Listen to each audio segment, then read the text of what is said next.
crowd, what a crowd. You know, beautiful, beautiful. No kidding. Yeah, great out there. Thank you very much. And I'll tell you, tonight it's nice. We got a grown-up crowd, too, you know. Yeah, I did a show last week for a bunch of teenagers. And these kids carry on today, you can't tell boys from girls. I mean, the girls that wear slacks, fellas let their hair grow. I was talking to somebody, I said, look at that teenager. What's that, a boy or a girl? He said, that's a boy, that's my son. I said, sure, you knew you're his father. He said, I'm not his father, I'm his mother. I don't know, I tell you, life isn't easy. After a while, I don't know who to believe anymore. Well, the other day I was in my bank. They got signs all over there. At this bank of a friend. Last month I was 2 payments behind. My friend took away my car. I tell you, with me, nothing comes easy. Nothing, you know.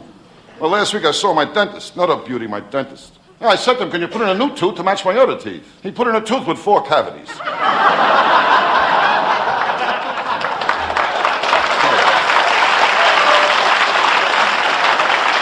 I'll tell you, last week was a rough week for me, last week. I broke up my psychiatrist, too, last week. For the first time, I told him I got suicidal tendencies. He told me from now on I have to pay in advance.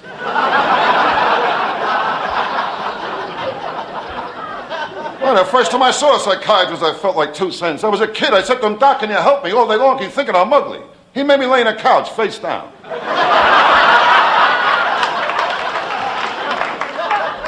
I tell you, when I was a kid, I got no respect. No respect at all, you know. The time I was lost on a beach, and a cop had me look for my parents. I said to the cop, I think we'll find them. He said, I don't know, kid, there's so many places they could hide.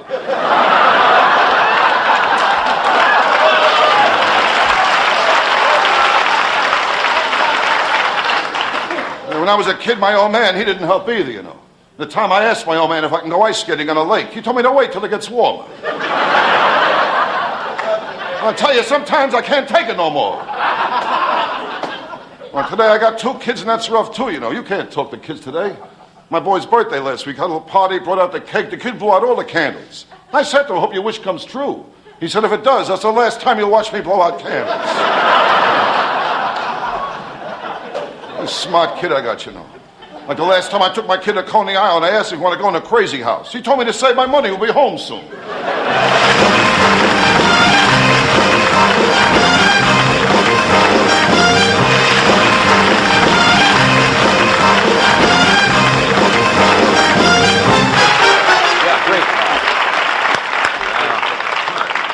Here we are out with a couple of blondes. Yeah. Hey, it's good to see you again. It's been a long time. I always get a kick out of coming out here. They treat you right over here. There's one place they treat you right. You know, I leave the club. I close this week at the club in New York. But I'll be back next Monday. You just close the night. Lock it up completely? I lock the whole thing up for a week. Now I'll come back next Monday night, September 9th, and tell my jokes again at Dangerfield. But it's always a kick to come out here. Yeah. I love it out here. You know, I like to go to Vegas, too, you know. Do you? I'm going to Vegas for a couple of days. I always go over there. You meet so many wonderful, wonderful people in Vegas. You have no idea. Can you tell us about a few of them? Well, last time I was there, I met a lovely girl. Oh, a lovely girl. Valerie Dubois. Valerie Dubois. Oh, a lovely girl. Valerie Dubois. In fact, she told me to call her VD for short. He did, Valerie.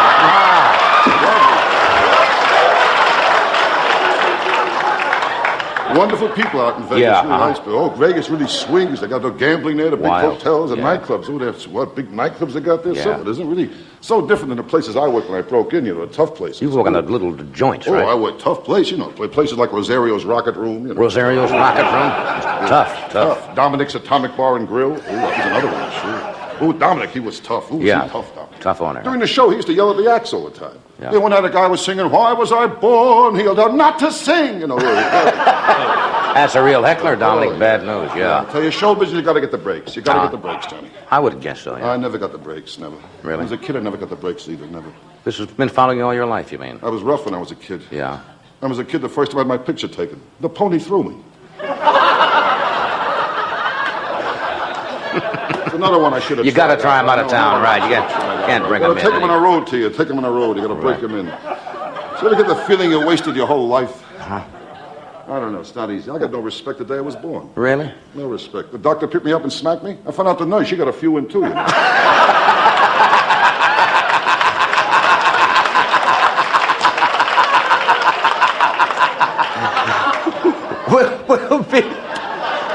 got to take a break here, but break? then we'll come right back and find out how your health is, because I'm always This interested. comes out so much, I feel like I'm doing a magic act up here. Well, after this message of interest.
Welcome to episode 208 of the Grunt Free Press Podcast, a seminal episode, or seminal. That's right, if you didn't listen to last week's show, or you weren't paying attention, and I don't blame you, you may be thinking, hey, wait a minute, it's Saturday, what's the big idea? What gives? Are you yanking my chain here? Are you serious? What's going on? What in the world? You're joshing me. Or maybe you listen to this later because it's not live, you know? You can listen to it whenever.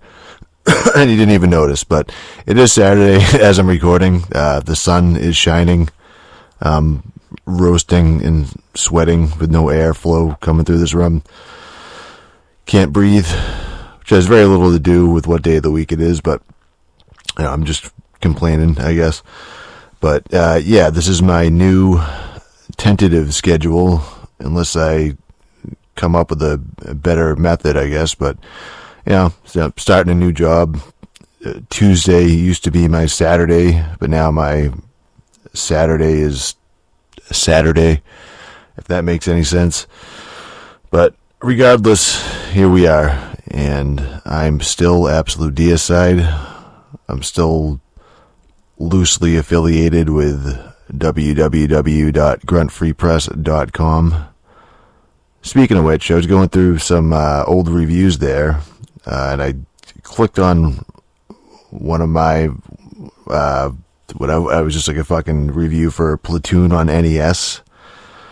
I completely forgot that it's like a video review from fucking 2012, I think, 7 fucking years ago, and I'd highly recommend watching that. It was cracking me up because it's not that different from the shit I'm doing now. Like before I even knew what the fuck a podcast was, I think. Before I listened to any fucking pod, I knew what the fuck it was. It's fucking, I'm like, I don't know, let's make some fucking video. And I'm like, that's pretty much what I'm doing still. It's only, I was playing fucking around with video, you know what I mean, to make fucking, and there's some gags in there too that you'd see in almost any like hack video, like YouTube video now, which is fucking like the cuts and shit. Quick cuts and bad Photoshop jobs and all that shit is fucking pretty much every YouTube videos. I don't think it was really an established thing back then, like fucking that type of shit. But I was just, what I was doing there, I was just fucking around with the cheap ass capture equipment and editing software that I had, which by the way, if I for like $15, probably like back 7-8 years ago, like $15 package of audio and video fucking software, the cheapest shit you can possibly get, which I'm still using. I'm still using the audio to record this podcast. So, but again, not to toot my own horn, but a little ahead of the curve there with the video. I mean, the audio mix on it is fucking awful, but hey, again, still suck at that.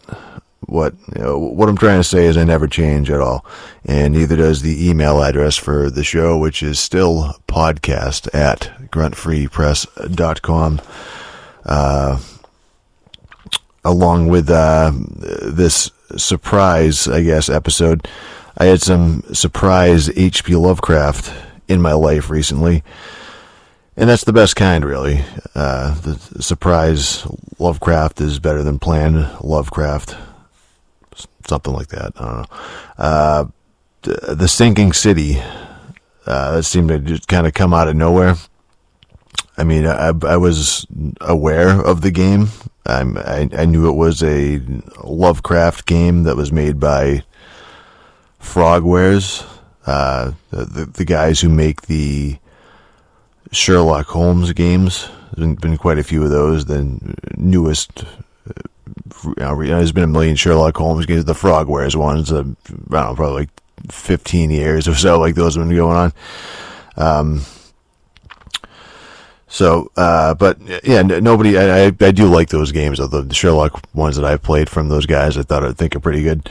But yeah, nobody was talking about the Sinking City as far as like release dates went around the time it came out. And honestly, like what little I saw of it, probably at like E3 2 years ago or something like that. And yeah, what I saw of it, the game didn't look great, so that may have something to do with it. Like fucking that. It's just fucking like, the game doesn't look that good, and who knows, like when it's coming out or whatever. But that Call of Cthulhu RPG that was based on the pen and paper role playing game, like that looked much more promising. But that turned out to be a pile of shit. So, and also the Sinking City is an Epic Game Store exclusive on PC, so people still like to pretend that's a deal breaker for them for some reason, which they can never articulately explain why. It's just fucking, it's not Steam, it sucks, I guess. I don't know. Fuck Epic Store. Alright? I don't know, man. Doesn't fucking matter to me. But basically, the Sinking City is more or less what I expected it to be, having played half a dozen of those Sherlock games from those guys. It's just set in 1930s-ish, 40s-ish maybe, New England island town of Oakmont, which is not a real place, instead of London, which I suppose is a real place. And instead of Sherlock Holmes, you play some dude named Charles Reed, who also happens to be a detective, who is like supernaturally good at his job pretty much. And it's in the Lovecraft universe, so he can like see into other dimensions rather than, with Sherlock, whatever. He's just like, the guy's so brilliant, he might as well fucking see into other dimensions. It's kind of the same fucking thing, is what I'm getting at. So Reed in the Sinking City, he's from Boston, and he's been having nightmarish visions that are calling him to Oakmont, and apparently he's not alone. Other people have been having the same phenomenon, and once they take the boat to the island, it's just that they're all being called there. Nobody sees or hears from them again. So, as a detective or private eye, technically, I don't know, is there a difference between a fucking detective and a private eye? I don't know. But you're a dick, as they say. And you're hunting down clues to find out just what the hell is going on. Again, you're called there, but you're also investigating why other people got called to the island. So, spoiler, it's some weird Cthulhu shit. But the Sinking City, it's not even like a straight adaptation of any particular Lovecraft story, really. It's just, it's an amalgam. It's a fucking just pieced together.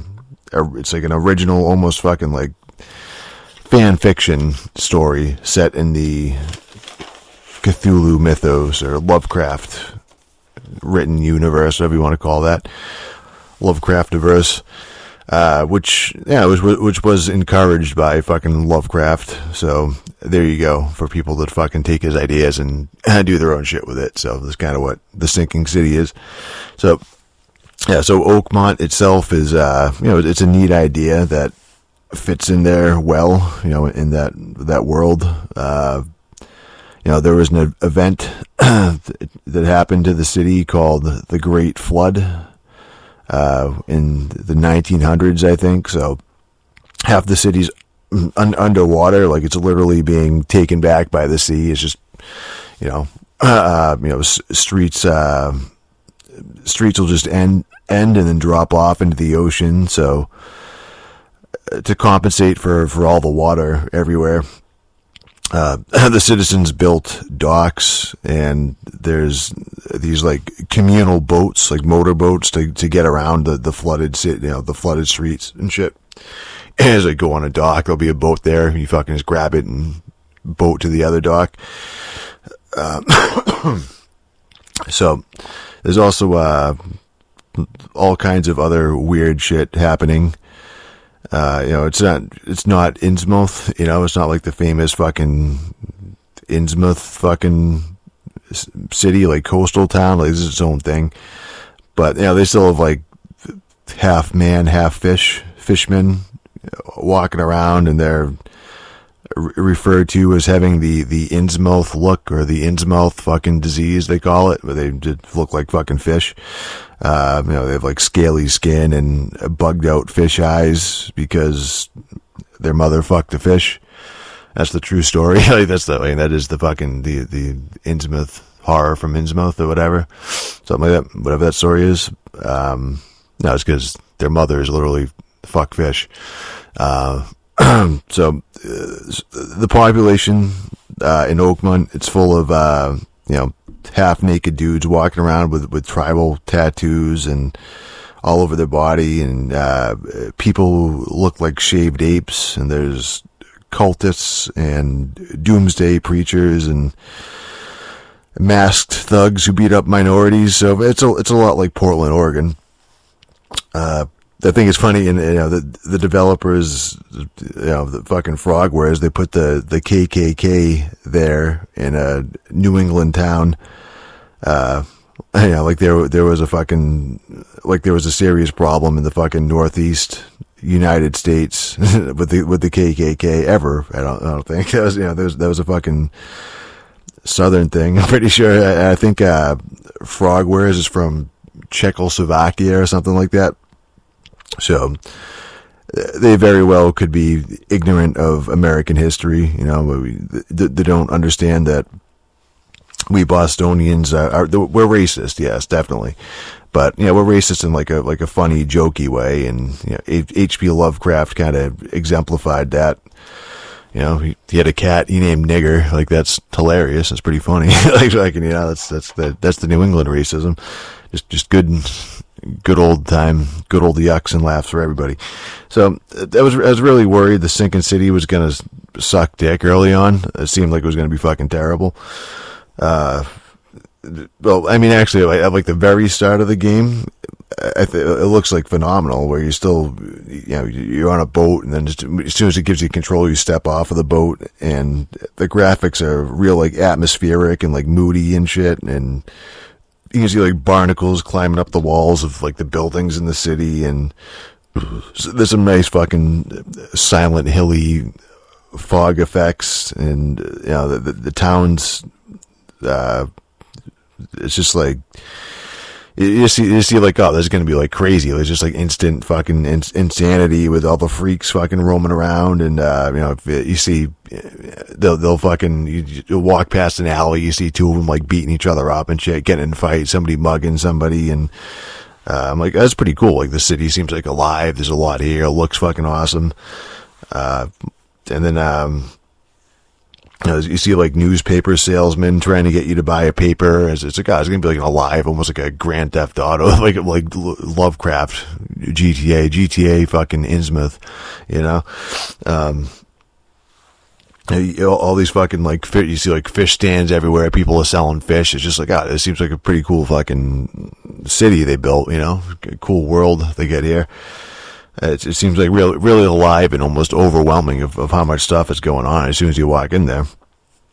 But then you notice how shitty it really is. It takes about 5 minutes for the honeymoon period to wear off, or then it's like, oh, I guess the NPCs are just like glitchy as fuck, where they'll appear out of thin air, out of nowhere, and then they'll disappear. You just see them fucking walk, and then like they just blink out of existence, and you see them running into walls and walking in circles as you're using the boat to get around. Like, you see like there's like junk and shit in the water. There's buoys and crates and all that. The buoys and the crates and the barrels and all that junk will just start like freaking out and fly across the screen. Like when you touch it, like it's just not programmed very well, or whatever you want to call it. It's just fucking just like it's glitchy, you know. It's fucking just like at first I was like, oh, it's weird. Like, is there something under the water, like a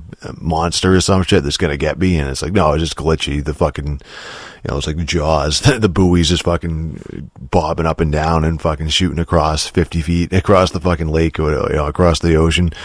But no, it's just glitchy and shitty. You'll see fishermen sitting on the docks with their poles in the water, fishing on the sides of fucking buildings and shit. And once or twice, you see the guy. I was just like, oh, that's cool. They have, you know, it's a cool detail to see shit like that. Just like citizens fucking fishing. And then I'm driving by in the boat, and he just straight up dropped in, like drops in the water, drop straight down. Not like he fell in the ocean. He just clipped through everything, like everything in the game. Just fucking completely just, whoop, fucking here I go. Just fucking like, it doesn't move at all. Like there's no anim. He's just still like holding this pole, sitting perfectly still. Drops down like fucking, you know, just vanishes in the fucking water. It was, you know, shit like that's hilarious, but, yeah, the visual glitches like that, it just happens like constantly. It's weird fucking glitchy shit happening. It's kind of like the things people ding Bethesda games for when something janky happens once or twice, and it ruined my immersion. You know, my immersion when fucking the dragons were flying backwards over the fuck, you know.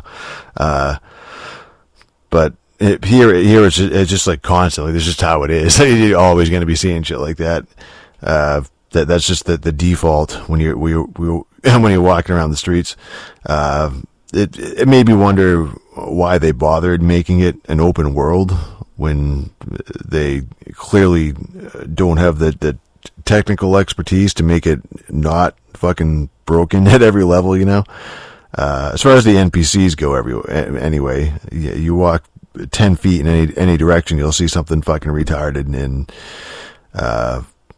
all you're really doing in the city is just the basic loop you do for every single mission in the game, where you'll accept the quest or you pick up a clue or something, and every time the game is just fucking the same fucking shit. They can't just give you like an address or something and put like a marker on your map of where it is. You know, go here and no, they can't do that. It's got to be like a Sherlock detective type game, you know.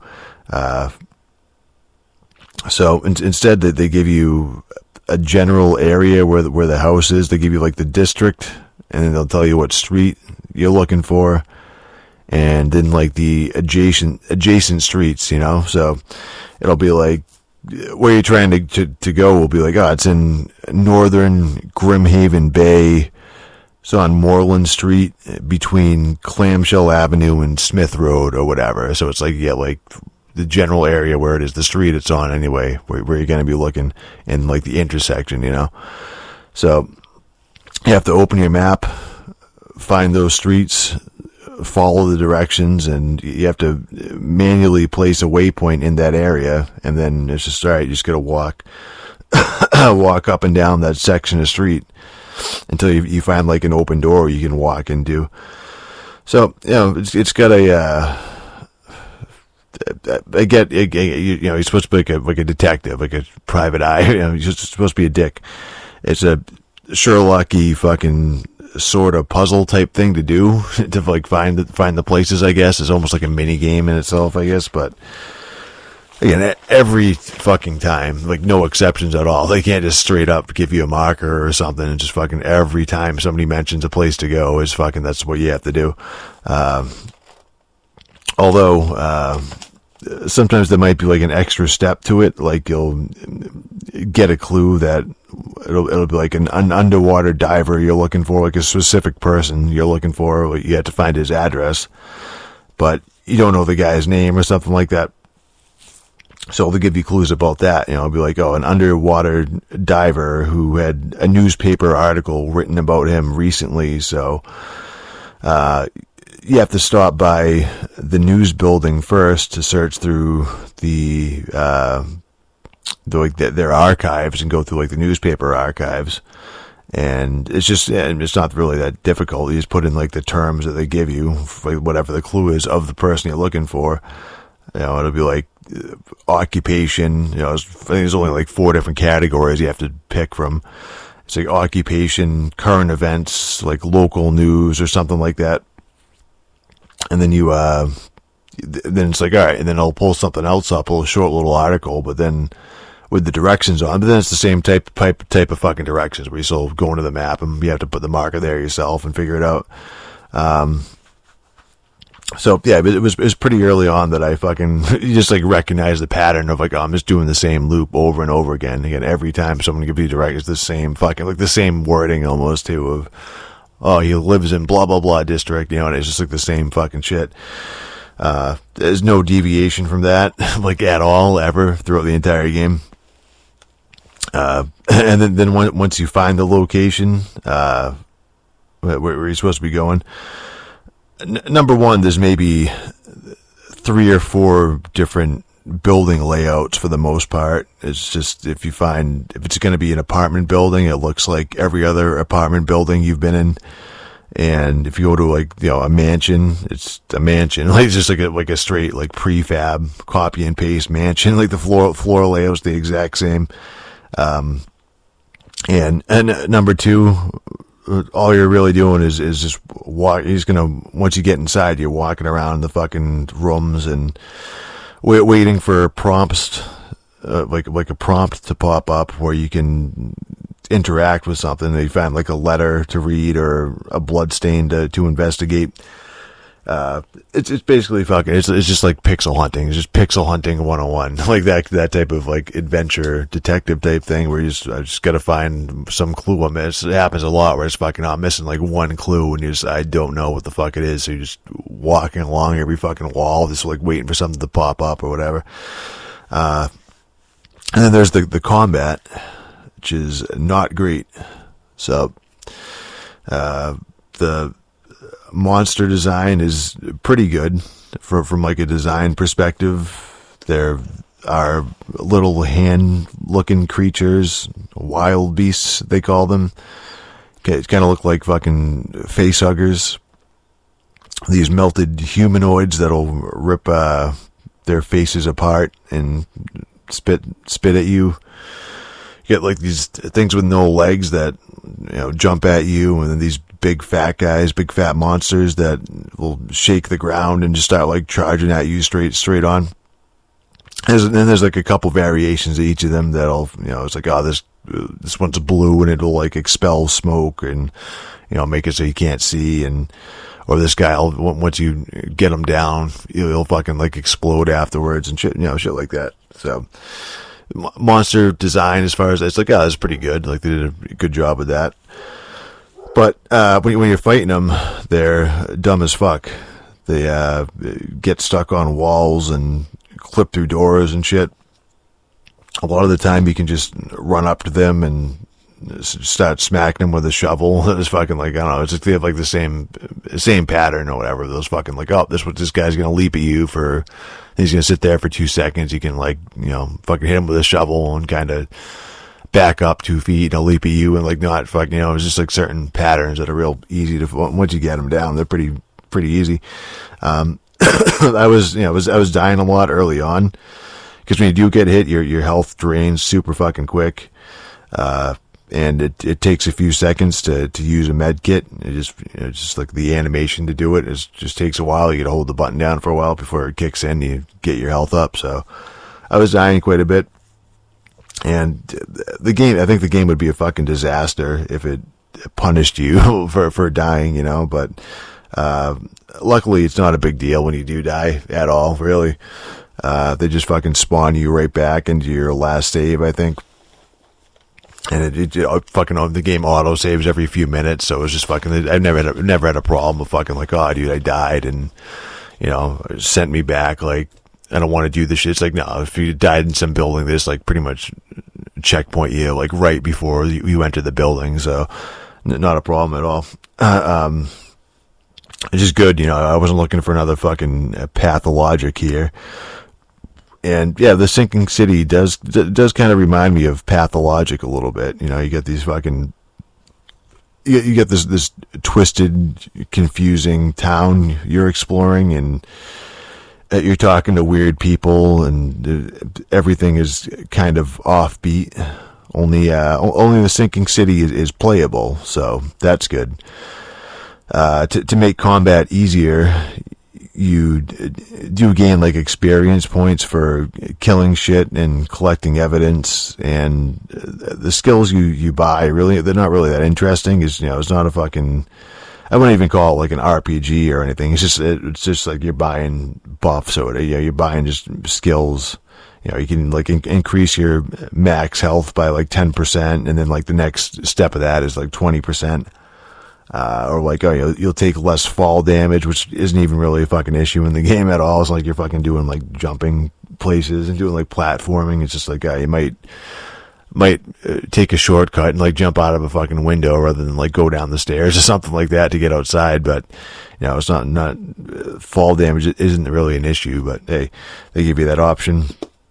Or carry more med kits or grenades or ammo for specific weapons, or get a chance to not spend any crafting material when you make your own ammo. Because yes, there is crafting in the game. I'm not entirely sure why, because every fucking game has to have crafting now apparently. But yeah, there's only like a dozen or so consumables you can even craft and carry. You get like med kits, and there's some kind of medicine that'll fix your sanity meter. It'll fill that back up, even though that regenerates on its own incredibly fast. So I barely fucking use those at all. Those like that fucking shot or whatever. Grenades, Molotovs. And then ammo for each. I think there's like only 4 or 5 different weapons that you can use. You can craft ammo for each of them. And occasionally you'll just find bullets and items and shit like that, like this shit that you can craft anyways. You can just find the full versions of them lying around. But more often you'll be getting the fucking crafting materials when you search through like containers and all that. And you have to hold the button down in the menu to craft it, and I just don't understand why that's even there. Like, they could have just made the whole thing just pickups, just fucking. They almost went for like a Metro thing too, where it's Metro fucking 2033 or whatever. And they try to make every time you talk to somebody, like they don't know, like nobody in the town uses money. They all exchange bullets, so it's almost like a straight fucking Metro thing. Where, if you accept like a side quest for somebody, the reward they'll give you is usually bullets and shit. But so, I don't understand why they just didn't have fucking just. They want to make like ammo scarce and shit, and fucking, fucking the bullets are rare and that they're like a big currency in the town. Like, why not just have it fucking? You could pick it, just have. In other words, don't have fucking crafting. Just have it so you fucking pick it up and have that. Make it matter, rather than you constantly fucking picking up shitty fucking crafting material and fucking, I don't know. I don't like crafting, really, is what it comes down to.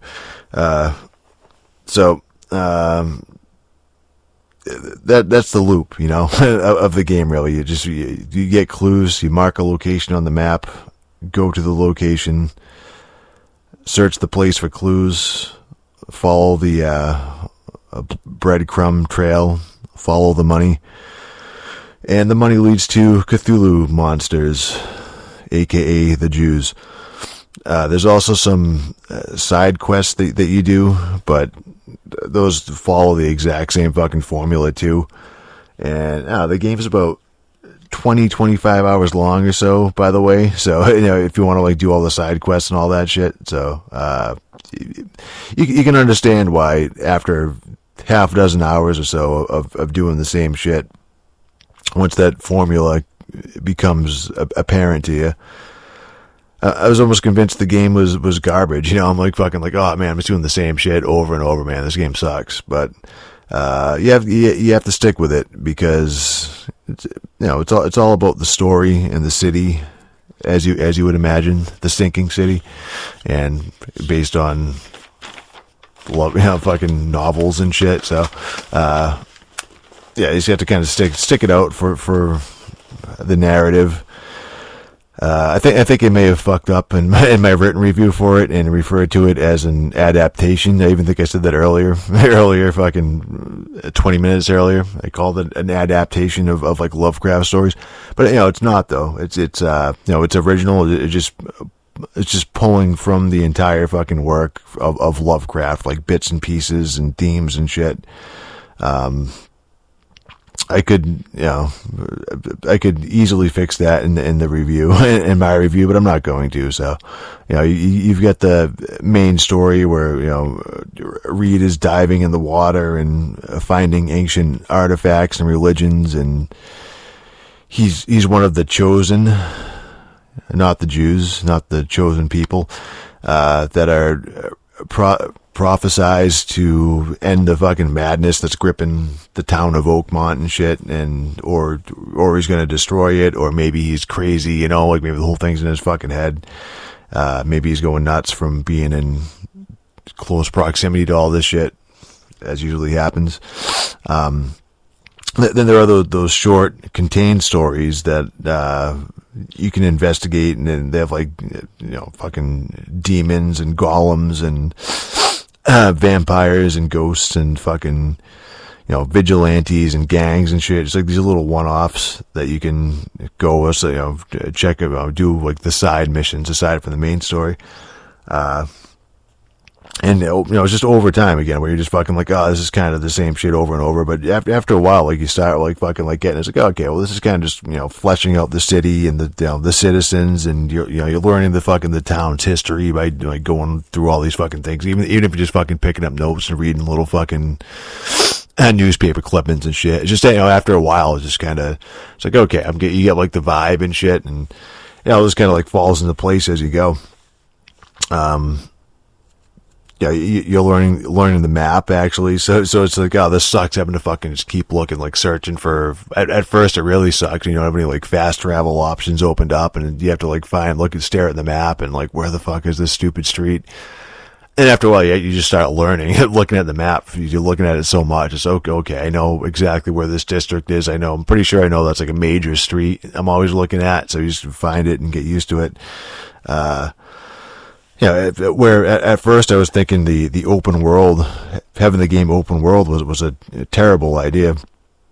But, once you familiar yourself with it, how it's fucking laid out, and just, the general pace that you're going for. Like they're almost like trying to slow you down a little bit. It's not a fucking action game. And it's once you get that, or even like a, traditional fucking survival horror, like definitely not. Again, it's just the way the game's set up and all that shit, and then, and the town and like all that, it just kind of like grows on you. You just have to put your attention on the story and the writing as you're playing, and have faith that Frogwares knows about what knows how to make like a game based on fucking literature. They've been doing the Sherlock Holmes shit for so long, and now this is their first shot at doing fucking like Lovecraft, and it's like, dude, they did a pretty good fucking job.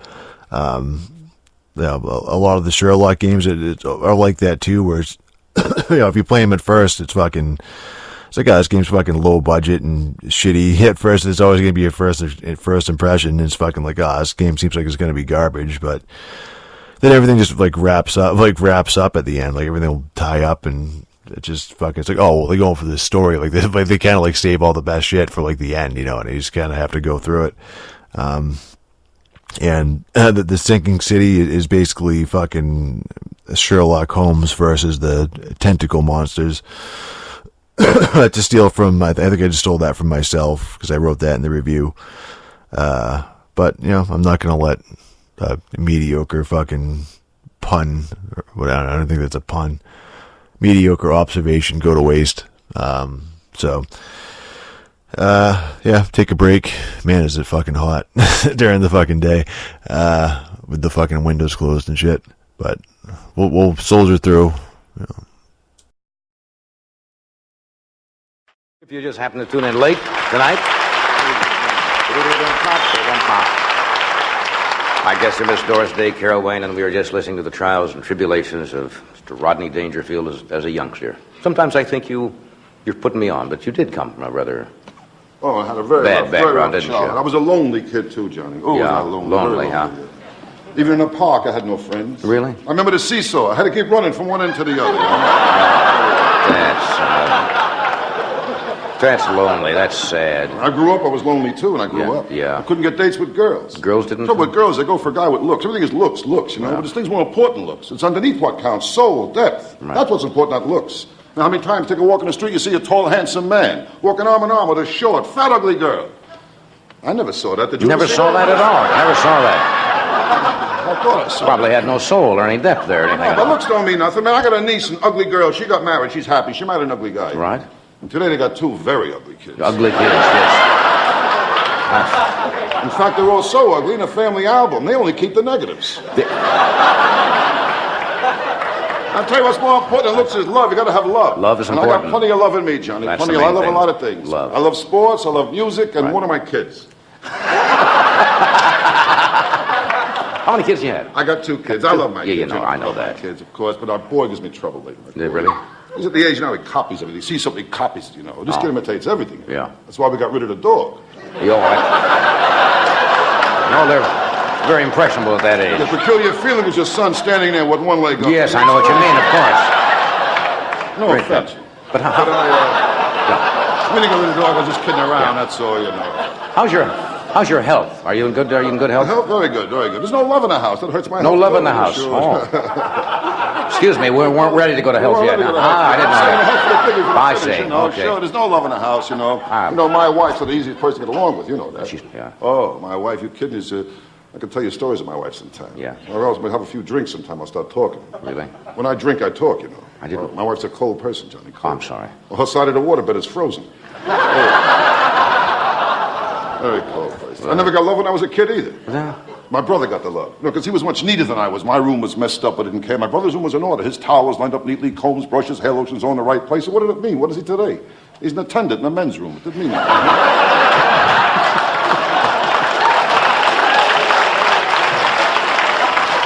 It's embarrassing how your brother works in a men's room. People say, hey, Rodney, what kind of work your brother do? I don't know what to say. I tell me he's a business for himself, you know. Yeah, that's good. And they say, yeah, what kind of business? A big business? Well, I'll put it this way. If you closed up tomorrow, a lot of people would suffer. That's true. That's true.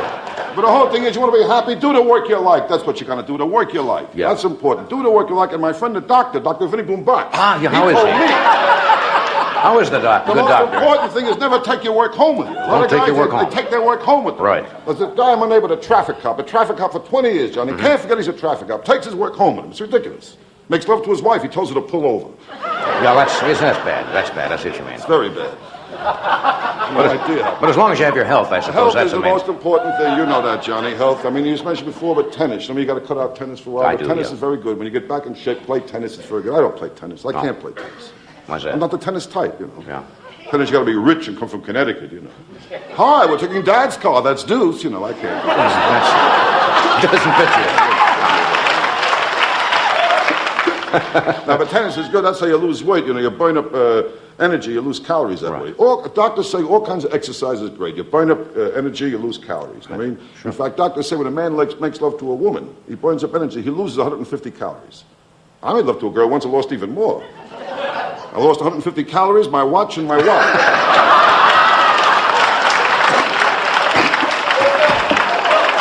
Now, but you got to eat the right food. Right Fish. foods Fish on is fish. very good. Fish. Fish is important. Seafood. Brain Seafood, food. Johnny. Yeah, brain Seafood. food. Very good. I know me. I love seafood. Uh-huh. I don't like seafood restaurants. Oh, really? Got no originality. You all got the same sign, you know. The fish you eat today slept last night in some bay. You know. I'll tell you, when I go to fish, I'm only interested in how it's prepared. Mm-hmm. I don't care where the fish slept, if it slept, who it slept with. It makes no difference to me. In fact, I think a fish will taste much better if it was bad morally. That's how I feel about it. An immoral fish is probably better. Fish is very good, Yeah, though. yes. I don't like classy restaurants, those classy seafood restaurants. Uh-huh. I mean, you order lobster before they cook it. Why did they have to show it to you for? And once I was out with a girl and I was trying to impress her. I like this girl too, Johnny. Yeah. I took her to a nice place, had a few drinks, relaxing. It was beautiful, Right. you know. Trying to impress the girl. It was nice, romantic. It was gorgeous. No waiter came over, you know. Are these two okay? I mean, the lobster came, I was really finished. I was trying to impress the girl how manly I was. You know, I sat in a manly position. I looked at her very manly. Right. And then the waiter put a bib on me.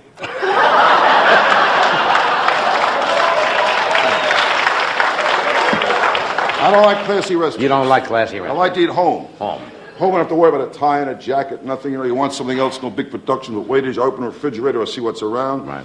If I got a refrigerator at home, I can't figure. It's very deceiving. Ah. My refrigerator, it's always full. There's nothing to eat. We got things in our refrigerator like a half a bottle of flat soda, a cup with a broken egg in it. This broken egg has been laying there for 4 months, just waiting for someone to scramble it. We have one bottle of ketchup that we use. Then we have another bottle of ketchup that's almost empty. It's been there now for a year and a half. And there's one thing more in our refrigerator, a big pot, takes up a whole shelf. And the only thing that's in this big pot is a half a boiled potato. Just sits there. And with my wife, you know, since I'm married, after every meal I hear the same thing. Finish it, I'm only going to throw it out. Somehow I get the feeling she only gets me to eat what she's going to throw out. What's really annoying with my wife, the way she serves a meal. Serves badly? Terrible. No. I mean, you put down a steak. How do you forget the plate?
All right, we're back. And if you have a problem with that, well, you're a real bastard. A void bastard. Void Bastards. So, yeah, Void Bastards, it's a first-person game that draws very heavy inspiration from BioShock. It's just stripped down to the point where there's barely any narrative in the game that matters. I mean, you control these freeze-dried prisoners in space. And an AI rehydrates you and sends you on missions to scavenge derelict spaceships. It wants you to find specific items to fix the prisoner ship that you came from. Like, it's broken, it's stuck in this, it's broken down, and fucking so it's like, all right, so the prisoner ship's broken down. Fucking the AI wakes up of like, oh, we got to get this shit running. So starts rehydrating the prisoners. Go find me this and that, pretty much. So you can escape the nebula that you're in. And that's basically the game. You just search through containers until you find what you need. The prisoners that you play as, they don't speak. I mean, they really have no personality. They have personality traits, but those are just perks, pretty much. I mean, they're just the prisoners are disposable. They're literally fucking replaceable. I mean, you die, and then the AI just fucking like rehydrates somebody else. It's a rogue-lite, and those traits and the characteristics that you have, it's a little bit similar to Rogue Legacy. So it's a rogue legacy like light, I guess. The ships you board and search are randomly generated, but it's not like badly designed, randomly generated or anything. There's certain constraints that are very easy to read when you go into one of the ships, and they tell you what to expect on each one of them in terms of like the materials you're going to find on which ship and what enemies are going to be there. And you can only carry a couple weapons on you at a time, so it's a matter of like learning which enemy types are weakest against which weapons, so you can bring them, when you depending on what ship you end up boarding. And yeah, once you do board a spaceship, you have a limited time to search because you're constantly running out of oxygen. You can upgrade the oxygen capacity, upgrade your suit, and there's like refill stations on most of the ships. If you want to keep going, you have to spend like a little bit of money to refill, but you have to make your way to the station first and have the money to do it, the merits or whatever. And yeah, there's also modifiers like the ship's atmosphere might only be or whatever, the fucking atmosphere module in the ship that you're on might be working, and it's like semi-breathable, so it's like, you can stay on there a little bit longer than you normally would, or it might be like, the air is toxic in there, so you don't have that long at all, because you only have a couple minutes to get in and out. And sometimes you'll board a ship and there will be no power, so you have to find a generator room first to power that up, so the lights will turn on, then you can open containers and use computers and shit. There's usually a helm too, like a bridge of the ship, where you can, if you go there first and make that a priority, you can download a map that will like highlight all the important shit, all the containers. Pretty much the containers, there'll be like stars, and then there'll be like a big blinking star if it's like a priority item you need to get back to the AI to advance the story or whatever. So I mean, there is some strategy to it. There's before you even get on one of the ships, that there's a zoomed out overworld map where you can see like your travel routes you can take and the possible ships that you can go to, and they highlight exactly where the next main quest item is. Like a big blinking star or whatever. It's a fucking big comic book bubble, like pointing like this is what you need to, like this is where you need to go to. Then you just got to plan your route to there.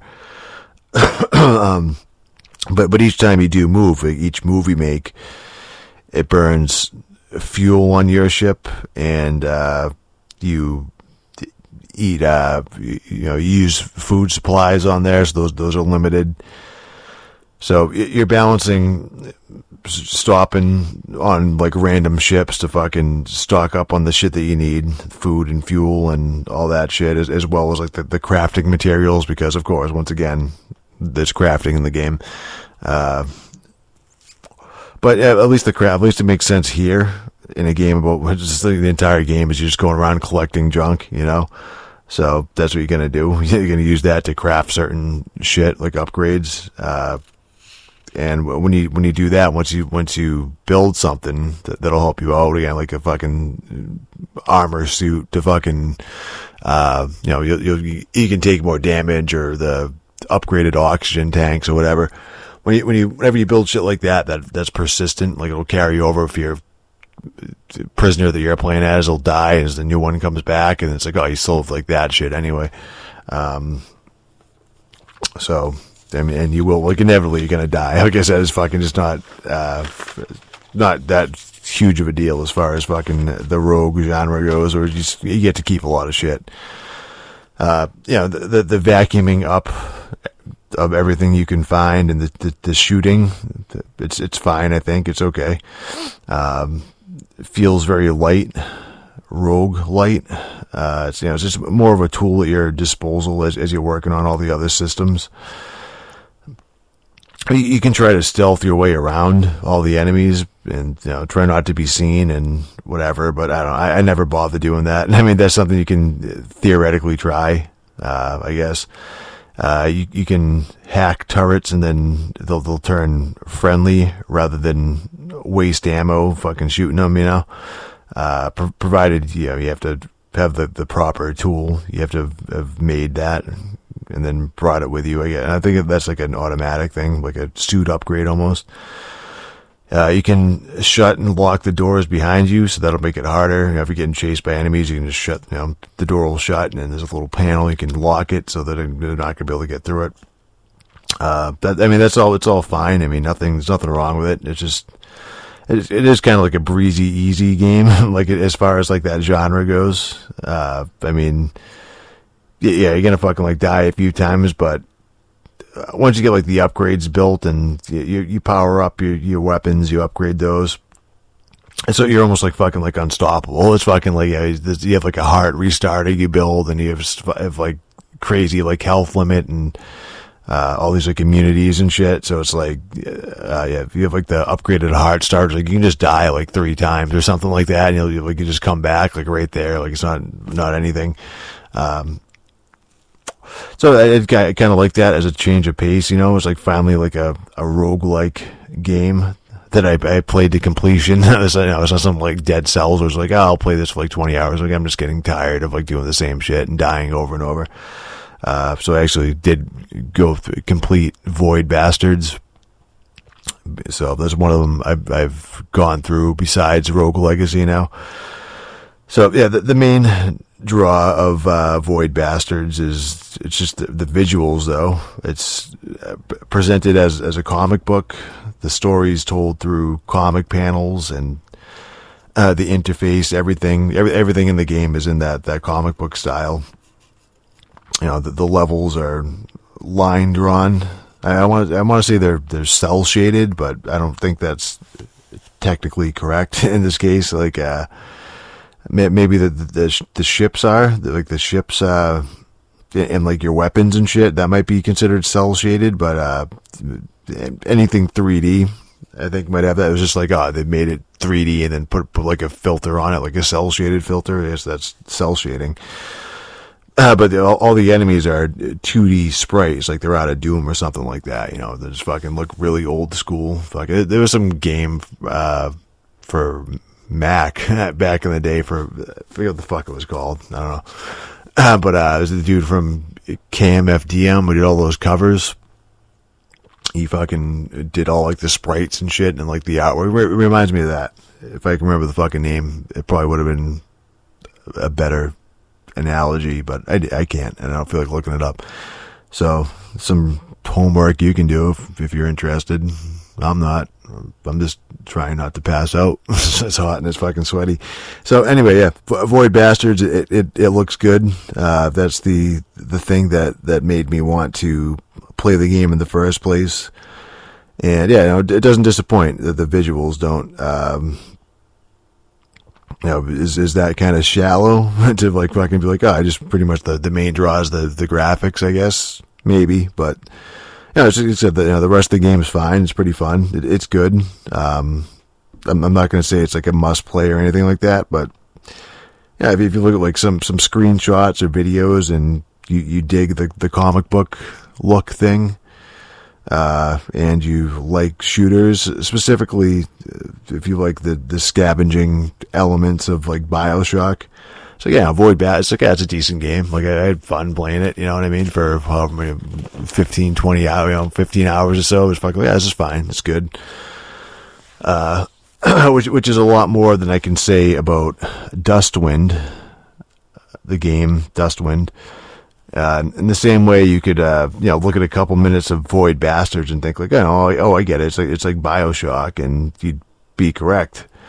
If you looked at Dustwind, you'd be convinced it's like an old school 2D isometric Fallout game. It looks like Fallout. It's post-apocalyptic. There are, marauders and rangers and all that shit. And I mean, I don't think there's like mutants or anything like that, but it looks like the early hours of a Fallout game where just, fighting like a bunch of humans and shit.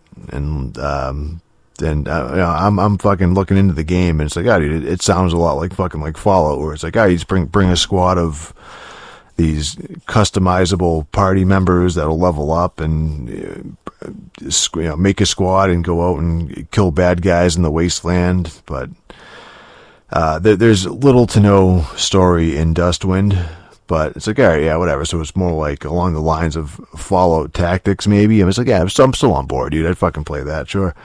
The big difference in the combat in Dustwind is everything is in real time.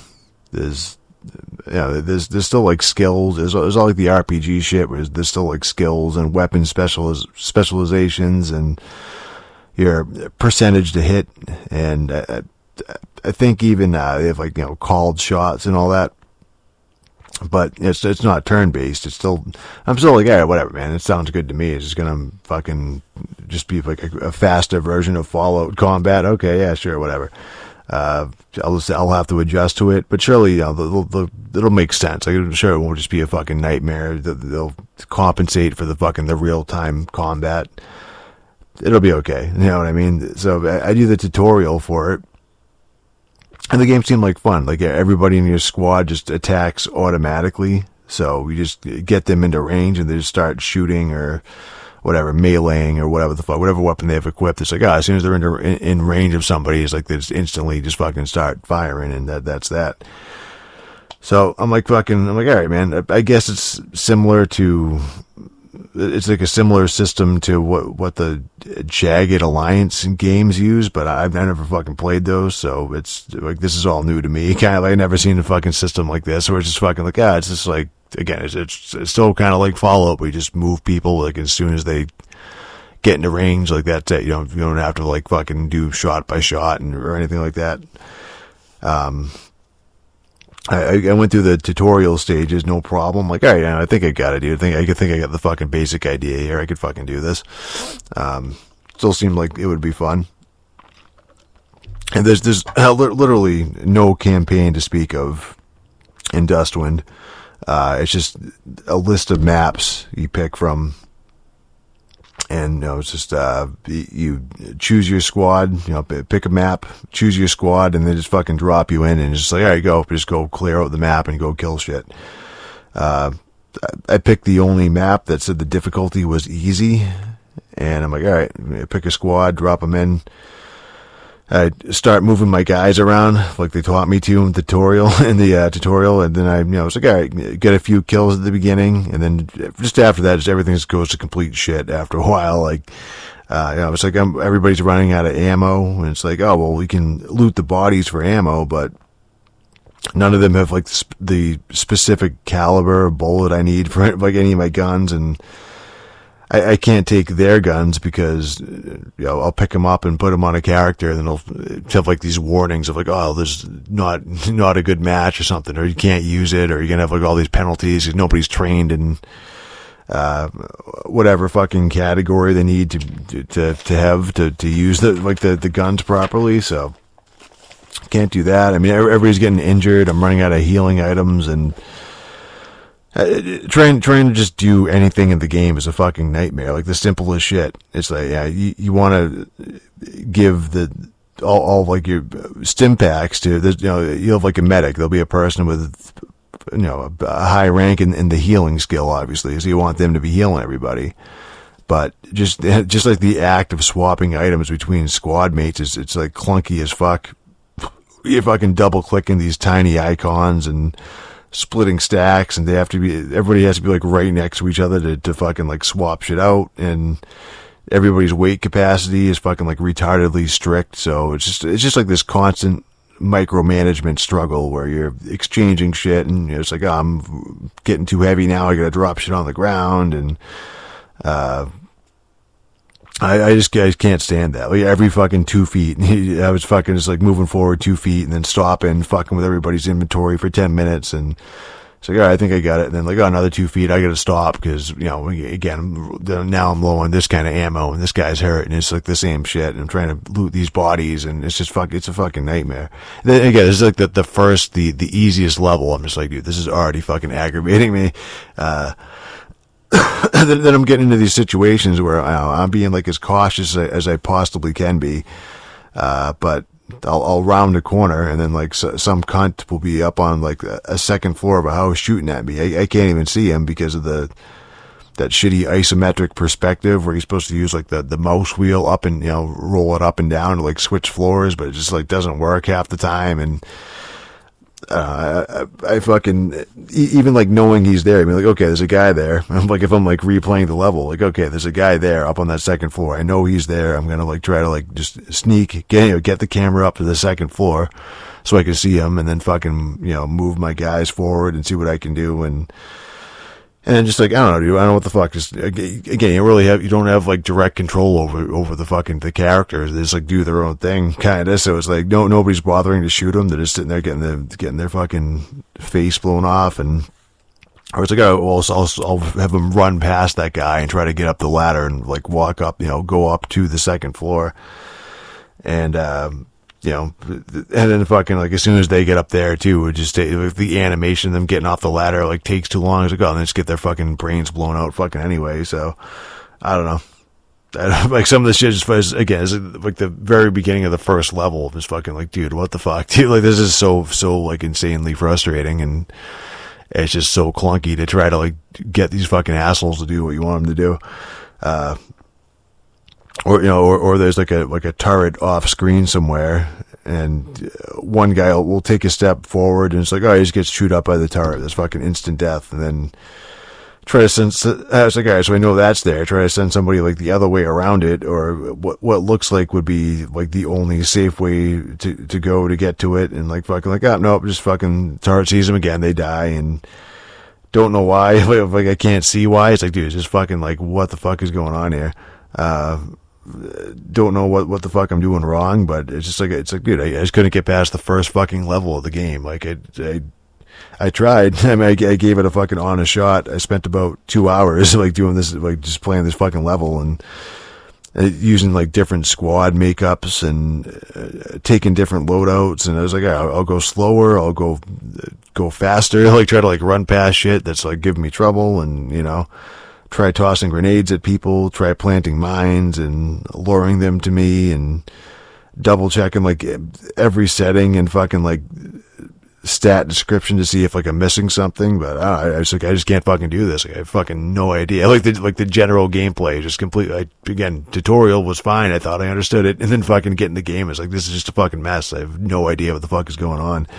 I'm not hardcore enough, maybe if that's the case.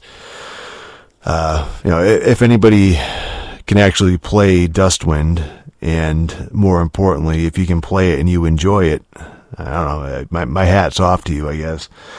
Because, after the fifth or sixth fucking time attempting the easy mission and making like zero progress, that game can suck my fucking dick. Like, I don't know what else to say. I'm all set with that shit. Fuck Dustwind. But on a more positive note, on this bright and sunny Saturday episode, so I did some office cleaning, and you'll never guess what I found. So, some scary looking black spider webs, yes. But besides that, now I was cleaning out my archives, the physical archives, going through my file cabinets and all that. And I found a book I'd like to share some passages from. So that's right. It's story time, kids. I only had a few fucking days to prepare for this fucking episode, so I don't want to hear it. This is what we're doing to fill the time. Today we'll be taking a look at one of the unsung, lost to time, great American novels titled How to Win at Nintendo Games, Volume 3 by the great Jeff Rovin. I just fucking found this shit, and it's fucking all dusty and like crappy, and just fucking, as I was flipping through it, it's actually not as cringy as you might think. It's there's actually some interesting stuff in there, and I think some of it might actually be lost to time. like I wasn't joking about that, and the writing actually isn't that bad. Probably because it's an unofficial guide here. It's not licensed by Nintendo, so it's not like a fucking Nintendo Power big advertisement or anything like that. There's reviews of games in here, and some of them are genuinely funny. So let's take a look-see here. More tactics and strategies for playing the hottest video games in America by Jeff Rovin, author of How to Win at Nintendo Games. And the big selling point in the top right, you get all new games, the latest strategies, and then top right, it includes Bayou Billy. Okay? That game's fucking terrible, isn't it? And the back cover says, "Nailed by any ninja lately?" I don't know what that means. It sounds kind of sexual and weird. But so kick, punch, and leap your way to video game victory. Then show your friends how it's done. No one knows Nintendo games like Jeff Rovin. And in this all-new companion to his two previous bestsellers, he takes some of the mystery, but none of the challenge, out of many of today's most formidable Nintendo games. In addition, Tengen's Super Sprint game, not authorized by Nintendo, registered trademark, is also covered. Train for triumph with his vital tips, including passwords and secret codes, how to regain powers, weapons, and lives, important updates in all your favorite games, and much more. Perfect the power punch atop the big rig in Bad Dudes. Make every flying dropkick count in Ninja Gaiden. Flying dropkick in Ninja Gaiden? The fuck? I don't think this is a thing. Learn more fascinating tips about Ninja Turtles. Using this special guide, make your reflexes lightning fast, your eyes eagle sharp, and your scores totally unbeatable. So, obviously the guy did he wrote two other volumes of How to Win at Nintendo Games, and then he wrote How to Win at Nintendo Sports Games. Then he's got a book coming out called How to Win at Super Mario Brothers Games, which is coming out in December. Then he also wrote the unauthorized Teenage Mutant Ninja Turtle quiz book, which seems to be a thing for some. I don't know what the deal is, but fucking Ninja Turtles and video games go hand in hand. People, I don't know. And then he wrote Simpson Fever. So it was a bug wrote The Simpsons, I take it. So he's an all around nerd, pretty rounded. He's got the Mario book coming out and the Nintendo sports games. So just going through. I mean, I think it's if you want the list of the games here, we got Adventures of Bayou Billy, Adventures of Lolo, Amagon. I've never even fucking heard of that game. Bad Dudes, Blades of Steel, The Bugs Bunny Crazy Castle, Bump and Jump, Burger Time. I had no idea either. I know those are arcade games. I had no idea either of those were fucking Nintendo games. Castlevania 2, Simon's Quest, Cobra Command, Defender of the Crown, Fist of the North Star, Friday the 13th, The Guardian Legend, Hide Glide, Mega Man 2. So yeah, again, Mega Man 2, Monster Party, Ninja Gaiden, Skate or Die, Strider, Super Dodgeball, Super Sprint, Thundercade, Xenophobe. And then we got Nintendo do's and don'ts, including detailed new strategies for Super Mario Bros. 2 and Teenage Mutant Ninja Turtles. So I mean, you got fucking Mega Man 2 and Ninja Gaiden. And then fucking The Guardian Legend 2. That's a fucking great game. I just love the fucking just includes Bayou Billy. Like, it wouldn't be like, hey, Ninja Gaiden's in there, dude. So I'm not gonna read the whole book, obviously, but fucking the introduction says there's always been a magic number to Nintendo game fans. Most games start you off with 3 lives. You have to work 3 controllers to play. Joystick, A and B button. A little weird, that fucking 3 controllers. I mean, is that what it was? I mean, like a Nintendo controller is pretty, what you say now, a controller is a controller, the entire thing, but you separate like the buttons and the D-pad, and like people would call them controllers at some point. I mean, it would make sense. That kind of sounds like an arcade game type thing. Like fucking, like, yeah, the controllers of an arcade, you know what I mean? But also there's the start and select buttons. There's 5, so that's not right. And then it goes on, fucking, there are 3 games in the Super Mario Bros. Series, though the 3rd cartridge isn't available in the US yet, just in Japan. And now you get the 90s off to a rip-roaring start. There are 3 volumes of How to Win at Nintendo Games. So on and so forth. All right, so this is the way the book's set up, right? I mean, it goes through, each chapter is a different game. Then he breaks them down, right, by type, the kind of game it is, or like a genre. So Fantasy Quest, that's a genre. Commando Raid, that's a genre, I guess. Or Space Combat, that makes sense, etc. Then he has like the manufacturer, obviously, who made the game, should be the publisher, or developer. But I think he's just talking about the publisher. The objective, what the game's about, the layout, what you'll see on the screen, the hero, the character's powers and weaknesses, enemies, who's who among your foes, and what kind of abilities they have. Which will come back to maybe. There's a couple like racing games in here, and he keeps referring to like the other racers as enemies, like, oh, the enemy car, get the enemy. Menu, which is game variations. Scoring, what kind of points, extra lives, extra weapons, extra time, etc. you can receive or lose. And then this part I think is pretty interesting, right? So you get beginner strategy, which is tips for somebody who's just starting out, advanced strategy, a guide for more experienced players, and then par, which is how far the average player should expect to get. Which is, you got to remember, right? These are fucking NES games, right? So kind of shocking that fucking it's just you weren't expected to fucking complete, like, that was a big deal if we could fucking like beat a fucking completely like an NES game. So I think it's kind of cool. You just put like par, like there's fucking like an average person picking it up, like this is probably how far they're gonna get, you know what I mean, in this game. training tips, which is specific exercises and tips for how to improve your performance in the game.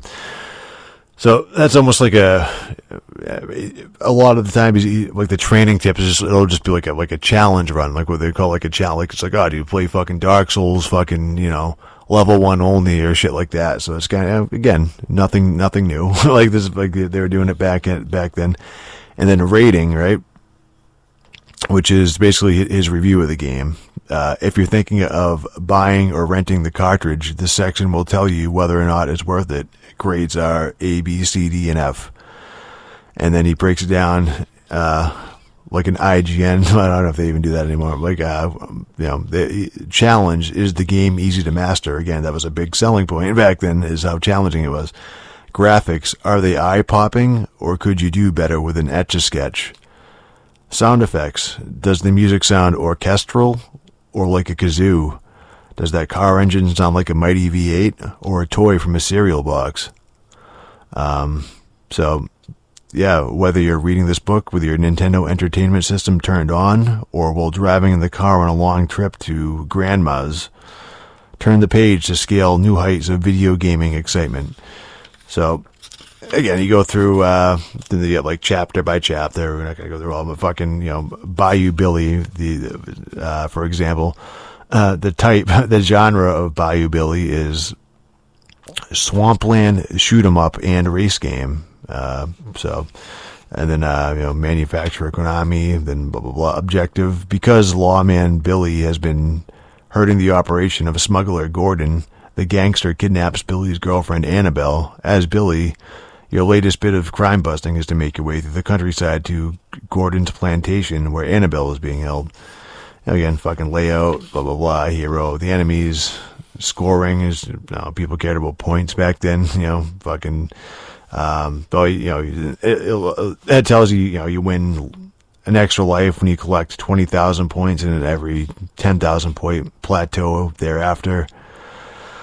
So yeah, it's good information to have, I guess. It's probably in the manual, if you had the manual, but, then fucking beginner strategy. A lot of the times these fucking like linear games and fucking, a little weird, where it's fucking, it still breaks up to same format of beginner strategy. And then it's basically just fucking, it's like a walkthrough. It's like, okay, awful to read, fucking walkthrough. It's just like entire pages, just no fucking paragraph breaks. Just do this and do this, At the end of the pond, toss the knife to the other side between the two ponds as you fight the crocs, blah, blah, blah. All this shit, like just going on and on about, again, Bayou Billy, which is just a fucking pretty straightforward beat 'em up. And like, the fucking whole page of that, just like one fucking block of text. And then you get to advanced strategy, which is just continues on. Like the basic strategy stops at level 3, and then advanced strategies, levels 4 and 5 are played against a timer. And it just keeps going like that. Again, which is fine, which would be cool to have. Again, pre-internet, you got to remember. So, and you get to par. It says a good player will be able to complete most of the 4th level. So again, if you're playing Bayou Billy, it's fucking like, oh, you're getting frustrated. Again, it's good information to have, I think, of just fucking, have like, here's like there's like an average player who's going to get this far in the game, like fucking, you know what I mean? So then you get like training tips. It's go to the training mode and practice your jump kick. That's the skill you'll need most in the game, blah, blah, blah. So, and it says on the driving stages, go through them in slow motion with the NES Advantage, so you can take a look at the road. It's pretty funny. And so then the rating, which is pretty much as a review, says there are shooting games and driving games, but few cartridges offer both skills, both of which are well done. The fact that you can also use the light gun in this game is a definite plus. And you got challenge is a B+, graphics C+. He says the animation is phooey on the shooting stages, and there's too much image breakup. Image break, we call that flicker now, usually. The driving stages are good, however. Sound effects, B-. You got Adventures of Lolo, which is, the type is a fantasy quest, and so on and so forth. Again, I'm not going to go through the same thing. Maybe we'll stop at the review, it's a fucking review. I'm going to steal all his reviews and pass them off as my own. So the rating, Adventures of Lolo, says, this is a wonderful family game with challenges for every age group. Shoot 'em up or action fans will find little to thrill them, however. So it sounds like some easy baby shit. Challenge is a B still. Graphics are a B-, sound effects B-. So he was kind of a fan. Amagon is apparently a fantasy shoot 'em up from Sammy. So I don't know. I don't know what this fucking game is. So again, take a look at the. So par, a good player will be able to clear the first 2 zones completely. Things begin to head up in. Things supposed to be heat up. Things begin to head up in 2-2, but you should have stored enough lives and energy to get through. Training tips: watch the sample screens that appear after the title screen, and these will let you know what kinds of foes are in store in the first and third zones. Also, practice going through the levels as Amagon instead of Megagon. It'll harden you as a fighter. Still don't know what the fuck this game is. The rating, he says, it is reminiscent of Adventure Island. I know that game. The game sucks. The game is actually more interesting if you play as Amagon rather than as the too powerful Megagon. So, breaks the game according to him. In any case, there's something to entertain everyone here. Challenge B+, graphics B+, good animation and mesmerizing water graphics in Zone 3. I bet. Again, it was probably fucking impressive back then. Sound effects are a B-. Alright, then we got Bad Dudes, which is a martial arts bash 'em up. The objective. Well, the vile dragon ninja has kidnapped the president, and it's up to you to get to his helicopter before the criminal underlord can get away. But that's no easy task, as you pit your martial arts skills against a wave of weapon-toting enemies. So blah blah blah. Scoring again. It's a fucking basically a walkthrough. And then for the par, big on the score. It just says fucking a good player's cumulative point breakdown. It would be 1,400 after level 1 and blah blah blah, and give me what score you should have by the end of each stage. So training tips. So as in all fighting games, if you're playing Bad Dudes, learn how to work your warrior with precision. One kind of demented exercise you might want to try is playing both Bad Dudes by yourself. Work each using only the buttons. What the fuck? I don't understand this. So you'd be playing both. I think it's only fucking one. I think you swap players, if I remember. So yeah, it says if I refer back to the menu section of Bad Dudes, is 1 or 2 players can be a bad dude, though on alternate turns only. So I don't understand what the fuck he's saying here. Training tips. Try playing both Bad Dudes by so you just be fucking swapping back and forth using only the buttons, like the A and the B buttons, like not fucking moving with the D-pad, and see how that improves your concentration when you go back to playing with 1. I don't understand this. Or you can skip that and start the game with over 60 lives. During the title screen, hit BA down, up on controller 2, then start on controller 1. Then you will be truly a seriously bad dude. So, there's your tip. So, a review or rating. The fighting is fun, and the choice of weapons provides some variety. Overall, though, there's a sameness to the levels, which makes this one ultimately a disappointment. Challenge is a C, graphics B+, excellent scenery, sound effects B-. Then we move on to Blades of Steel. The genre is hockey game. Yes, it is. The enemies in the game are the same as the hero. When the computer controls the opposing team, there's no faking the players out. Okay. So the par, right? Average player says even Bobby Orr would be lucky to earn a tie against the computer at its most difficult level. Okay. And then training tips. Needless to say, the best training you can receive is to play the computer at its top proficiency level. Makes sense. The rating or review for Blades of Steel. It's a brilliant recreation of hockey and quite possibly the best game for 2 players. Watch for the mini games you sometimes get to play between periods. Though there's shameless plugs for other Konami games, it was an inspired idea to put them there. Challenge is an A. You really thought this game was fucking hard. Graphics are a B+, and the sound effects are a B+. And then Bugs Bunny's Crazy Castle, which is a maze-like chase. Yeah, I don't know. And it just gives you, for the strategies, it just gives you the passwords for every level if you want to fucking skip to them.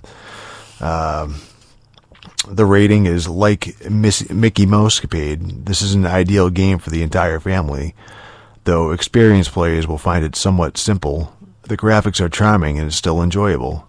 Challenge is a B, graphics a B+. The characters are all well delineated, and the bulge that appears when they shimmy up a pipe is wonderful. Sound effects are a C-, okay music but little else. Most disappointingly, no, and what's up, Doc? None of that. So we didn't like that. And wanted that sound sample in there. And we get to Bump and Jump, which is the genre is auto race. The objective, while you and your girlfriend are out tooling around in your car Popper, the evil jackals attack. They steal your lady pal, and you set off to rescue her. She appears every 5th screen, though you can't save her until the very end of the game. So yeah, this is a fucking arcade game. Only 1 player, and then let's give you fucking strategies and this bullshit. For the par, says you should be pouncing on or smashing an average of 15 cars in each screen. Okay. Training tips. If you get an NES Advantage and a lot of patience, run through the later courses when you reach them using slow motion so you can see the dangers. Otherwise, the most important skill to master is the leap-break combination, so you can abort a jump if a exclamation point suddenly looms, or it can land on the bonus marker at the end of the screen. I don't know if I'm even thinking of the right fucking game that I'm picturing in my head right now. Rating a review says, this cartridge offers many enjoyable variations on the Spy Hunter racing theme. The ability to play either a jumping style or old-fashioned racing game adds to already fine play. Challenge is an A, graphics B-, sound effects B+. Oh, he was a fan. I had to look at fucking Bump and Jump. I don't know what the fuck that is. Burger Time. It's a classic. The classic genre of shoots and ladders type climbing game. So, Burger Time, blah, blah, blah. Making the burgers. Par. Since this is a tough game, players need to feel ashamed if they only get as far as level 3. Oh, thank God. I'm not ashamed anymore. For training tips, if you have an NES Advantage, play the game in slow motion. So basically, just fucking like cheat. This will allow you to go through all of the screens and study them before you have to play at regular speed. Fair enough. Rating. There may not be a lot of diversity here. Not a lot of representation. And you're going to be frustrated that there's no continue mode, but the game is still a pip. Don't think I've ever heard that before. The game is a pip. Challenge A, graphics B-. The animation's okay, but the pictures lack detail. Sound effects C+. The music is suitably lighthearted, but some sizzly or squishy food sounds would have been fun. I bet they would have. Castlevania II, Simon's Quest. The genre is fantasy horror quest. We know about Castlevania 2. This would have been handy to have before the internet again. It was fucking, it's a bitch to fucking read. It is goddamn fucking, it's complete. Whole pages, no fucking paragraph breaks, no nothing, no map. It's just all text for the entire thing. And then at the end, though, every now and then it'll give you codes to punch in if you want to just fucking like skip forward to like where he is, what he's talking about. And I think it's just funny, like fucking, it just says like, it'll give you like a code, and then he has to like do a little note afterwards saying like, like ZN1E, they'll say like, hey, that's a 1, not an I. You know what I mean? Like if I has to like differentiate and all this shit, even with those in print, that's an I, not a 1. That's an O, not a 0. 0, not an O. You know, those fucking passwords. It's funny. 0, not O. O, not 0. You know, like fucking every time. Training tips is just to use the starting whip, I guess, and fucking if you want to make it more difficult. Rating, as you can see, this is a complex cartridge with a lot to discover and map. Only one complaint: unlike the first game, all of the landscape here is more or less the same. Forest, village, river, mansion. Boredom. Some variety would have been nice, but then with all the monsters swarming around, most players won't have time to do much sightseeing. Challenge B+, graphics B, sound effects A, dynamite music, yes indeed, it fucking is good. Cobra Command, which is a helicopter shoot 'em up, you know, again, keep going for fucking... Cobra Command is an action-filled war game. The versatile helicopter is a welcome change of pace from all the tanks and shirtless Rambo-style mercenaries in the other war games. Challenge B, graphics B, sound effects B. Defender of the Crown, which the genre is varieties of medieval combat, sort of a track and field for knights. Manufacturer Ultra Software, under license from Nintendo. It's a pretty cool game too. Par, playing even a fairly cautious game, keeping all your castles stocked with soldiers. You should be able to win this one in approximately 3 hours. Okay. Rating: give the Ultra people credit for trying to do a video game version of classic board games like Risk and Castle Risk. The problem here is that, while looking at the map and distributing your armies is a diverting strategic challenge, the battles themselves are much too pedestrian. Challenge C-, graphics B+, a very good animation with some startling artwork during transitions from the joust, meeting Robin Hood, etc. Sound effects C-, a few okay sound effects, but the music should have been more stirring and or medieval. Well, fix that, Ultra. Fucking Konami. Piece of garbage. Alright, that's about it. I mean, if I can run along, we can continue this, I guess, if I need to kill fucking time. Next, I mean, like at the end of it too, it was just fucking just like random shit. like the most random fucking shit you could think of. Just like short little snippets of like garbage of, all going through all these fucking different games. But no, I think it's pretty cool. Like fucking I was fucking flipping through it. I can't even find it right now, but I think it says something about. It made it seem like you could do, if you were playing the original Legend of Zelda and you wanted to quick save. I'll look it up later, like fucking maybe next week. But it says something like if you fucking have a controller in controller 2 and you press up and start or up and A or some shit, like it just like saves the game. Like I don't know, it was fucking weird. I'll find it. I'll talk about it next week. But I'm fucking sweating and dying. I need fucking air. That'll do it. We've transitioned. I'm now a straight white man. It was a long, arduous journey, but I appreciate the support. And yeah, now to take advantage of some of that sweet, sweet privilege I've been told about. So see you next Saturday. CUNS. No, that doesn't really work. gruntfreepress.com, podcast at gruntfreepress.com. I'm absolute deicide, and hey, the fucking sun's out. So, sun's out, guns out. Go fucking blow your fucking brains out.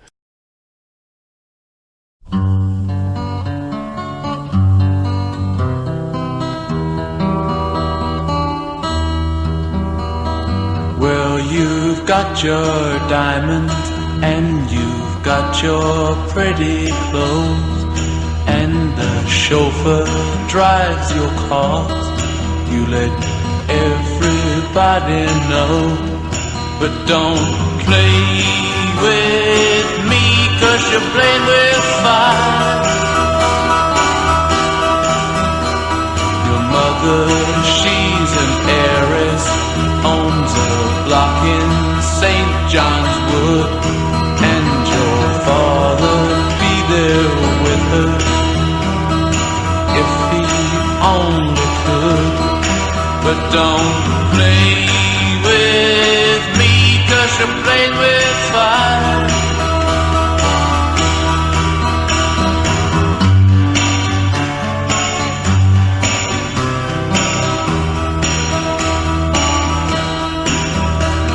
The old man took her diamonds and tiaras by the score.